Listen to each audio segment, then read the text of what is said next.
সীমান্তবর্তী এলাকায় সাধারণ মানুষের উপর বিএসএফ এর অত্যাচার তার ন্যায় বিচারের দাবিতে কোচবিহার প্রেস ক্লাবের সাংবাদিক বৈঠক করল মানবাধিকার সুরক্ষা মঞ্চ।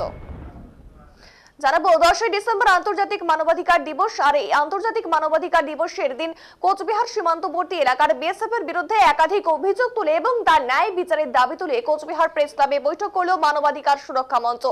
এদিন মানবাধিকার সুরক্ষা মঞ্চের এক সদস্য জানান, কোচবিহারে ভারত বাংলাদেশ সীমান্ত 500 কিলোমিটার, আর এই সীমান্ত বছরের 200 জন মারা হচ্ছে, অর্থাৎ সীমান্ত বছরে 200 জন মারা হচ্ছে। তবে সেখানে বিএসএফ এর হাতে 80% মানুষই ভারতীয়। এটা মানবাধিকার সুরক্ষা মঞ্চের হিসেবে এই বিষয়ে তিনি আরো জানান, এতজন মারা যাচ্ছে, এখানে কোনো সরকারেই কোনো হিসেব নেই। এছাড়া যে সমস্ত সাধারণ মানুষ বিএসএফ এর হাতে মৃত্যু হয়েছে তাদের পরিবার এখনো পর্যন্ত কোনো ন্যায় বিচার পায়নি এবং সরকারের কাছে কোনো সুযোগ সুবিধাও পায়নি। তাই এদিন তারা ন্যায় বিচারের দাবিতেই সাংবাদিক বৈঠক করেছেন বলে জানান।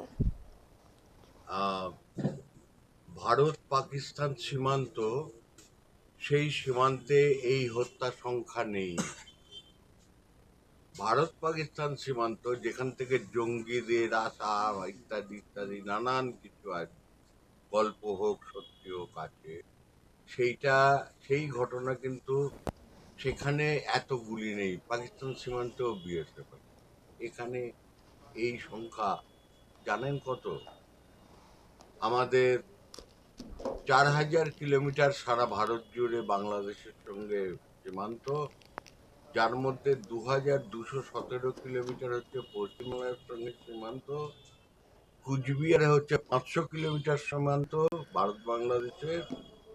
এই সীমান্তে বছরে এখন 200 জন লোককে মারা হচ্ছে, আর যেই 200 জন লোক মারা যাচ্ছে বিএসএফ এর হাতে, সেই 200 জনের মধ্যে 80%, 160 জনের মতন হচ্ছেন ভারতীয়, 40 জন হচ্ছে বাংলাদেশ। এটা হচ্ছে আমাদের হিসেব। আপনি গুগলে গিয়ে আপনি খোঁজ নিন, বিএসএফ এর হাতে কতজন মারা গেছে, কোনো সরকারের কোনো তথ্য নেই। ধর্মীয় মৌলবাদের বিরুদ্ধে, গণতন্ত্রের পক্ষে, সংখ্যালঘু, ধর্মীয় সংখ্যালঘু হোক, রাজনীতিগতভাবে সংখ্যালঘু হোক, তাদের ওপর যদি আক্রমণ নামে সেইটার আমরা বিরোধী।